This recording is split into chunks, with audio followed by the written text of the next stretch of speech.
আমার এখানে একটা প্রশ্ন যে ইরানে ইসরায়েল হামলা চালিয়েছে বা মার্কিন যুক্তরাষ্ট্র হামলা চালাচ্ছে, যুদ্ধ হচ্ছে, এখানে সূত্রপাত হিসেবে বলা হচ্ছে যে ইরানে পারমাণবিক বোমা তৈরি করছে বা প্রক্রিয়াধীন রয়েছে। আপনার কি মনে হয় আসলেই কি পারমাণবিক বোমা এখানে কোনো এটা একটা ইস্যু ধরে একটা রাষ্ট্রকে ধ্বংস করে দেওয়ার একটা? এখানে যদি আপনি মানবতার কথা বলেন, ন্যায়ের কথা বলেন, জি, তাহলে যেখানে ইসরায়েল একেবারে আমরা দেখতে পাচ্ছি যে পারমাণবিক শক্তিধর রাষ্ট্র কয়টি, তার মধ্যে ইসরায়েল আছে।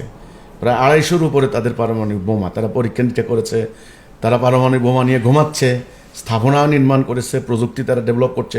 তো ইরান করতে পারবে না কেন? এখানে যদি আপনি নিরপেক্ষ কথা বলতে চান, ইরান যদি করতে যায় তাহলে ইরানের দোষ হবে কেন? এখানে তোমরা করছো, তাহলে ইরান করতে পারবে না?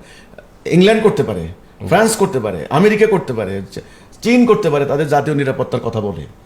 রাশিয়া করতে পারে পারমাণবিক স্থাপনা বা পারমাণবিক বোমা, প্রায় রাশিয়ার আছে প্রায় 7,000-এর কাছাকাছি, যদ্দূর আমরা মিডিয়াতে আসে এগুলি পাই। সেখানে আমেরিকার আছে প্রায় 7,000-এর কাছাকাছি, 6,500, 6,800 এরকম। তো ইরান পারমাণবিক বোমা বানাইলে ইরানের সমস্যা হবে কেন? আজকে দুনিয়াটা আধিপত্য বিস্তারের লড়াই। এখানে আমার সব থাকবে, আমার অর্থনৈতিক আধিপত্য, আমার সামরিক আধিপত্য, আমার কর্তৃত্ব, আমার সভরেন্টি থাকবে। তোমরা সবাই আমার গোলামি মেনে নিবা, যারা গোলামি মানবে না তাদের কোনো কিছুই সহ্য করবো না, কথা শেষ। এটা হলো চূড়ান্ত কথা। এখানে পারমাণবিক বোমা বানালো কেন ইত্যাদি ইত্যাদি, এগুলো আমি মনে করি না, এগুলো উছিলা মাত্র। কারণ তোমার ঘরে পারমাণবিক বোমা আছে, তুমি আরেকজনকে নিষেধ করবা কেন? তারাও তো নিরাপত্তার কথা বলতে পারে। এই হচ্ছে আমার কথাটা, এটা একটা উছিলা মাত্র। আসল কথা হলো এই দুনিয়াটা তারা কন্ট্রোল করবে, শাসন করবে। আমাদের নবী করিম সাল্লাল্লাহু আলাইহি ওয়াসাল্লাম যেটা বলে গেছেন যে দাজ্জাল আসবে, সেই দাজ্জালের আগমন আমরা দেখতে পাচ্ছি। দাজ্জাল শব্দটা তিনি বোঝানোর ক্ষেত্রে, যেহেতু 1,500 বছর আগে আরবের তৎকালীন মানুষদেরকে ওনাকে বোঝাতে হয়েছে, এই জন্য তিনি রূপক অর্থে বলেছেন, আলিগরিক্যালি আমরা যেটা বলি রূপক অর্থে। দাজ্জাল মানে একটা দানবীয় শক্তিকে তিনি বুঝিয়েছেন। দাজ্জাল আসবে, সমগ্র মানব জাতি দাজ্জালের পায়ে সেজদা করবে, মুসলমানদেরকে কষ্ট দেবে, এগুলো হাদিস আছে কিন্তু। জি। এবং একটা হাদিস আছে যে সমগ্র মাটি পানি কোনো কিছুই দাজ্জালের করায়ত্তের বাইরে থাকবে না। দাজ্জাল মাটির নিচ থেকে সম্পত্তি আহরণ করবে, সেই সম্পত্তি তার কাজে লাগাবে।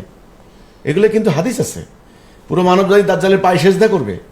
আজকে আমাদের যিনি প্রতিষ্ঠাতা ইমামুজ্জামান জনাব মোহাম্মদ বাইজিদ খান পন্নী, উনি একটা বই লিখেছেন।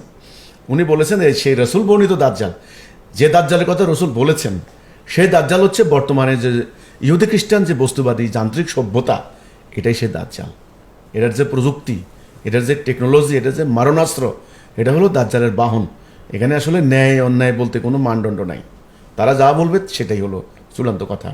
তো কাজে এই দাজ্জালের এই শক্তি, সামর্থ্য, প্রযুক্তি, অস্ত্রের সামনে দুনিয়া অসহায়, অচল। এখানে ওই ইরান পারমাণবিক বোমা বানাচ্ছে, তাহলে আমেরিকা B-2 বিমান এসে ইরানের পারমাণবিক স্থাপনায় হামলা করে ধ্বংস করে দিলা কোন যুক্তিতে, কোন চুক্তিতে, কোন ইয়েতে? এটা তো কেউ জিজ্ঞাসা করার কেউ নাই, কারণ জাতিসংঘ তো ওদের আন্ডারে, ওরা জাতিসংঘ তৈরি করেছে। কে বলবে যে তুমি আটলান্টিকের ওই পার থেকে উড়ে এসে এদের পারমাণবিক স্থাপনা ধ্বংস করে দিলা, তোমার পারমাণবিক স্থাপনা কিভাবে নিরাপদ থাকে? ঘটনা সেই দাজ্জালীয় সভ্যতা। এখন দুনিয়া অসহায়, বিশেষ করে মুসলমানরা অসহায়। মুসলমানরা আজকে স্তম্ভিত যাকে বলা হয়, তারা আজকে সন্ত্রস্ত, আজকে তারা হতবাক, হতাশ, নিরাশ। এই হচ্ছে ব্যাপারটা। এটা দাজ্জালীয় শক্তির আবির্ভাব।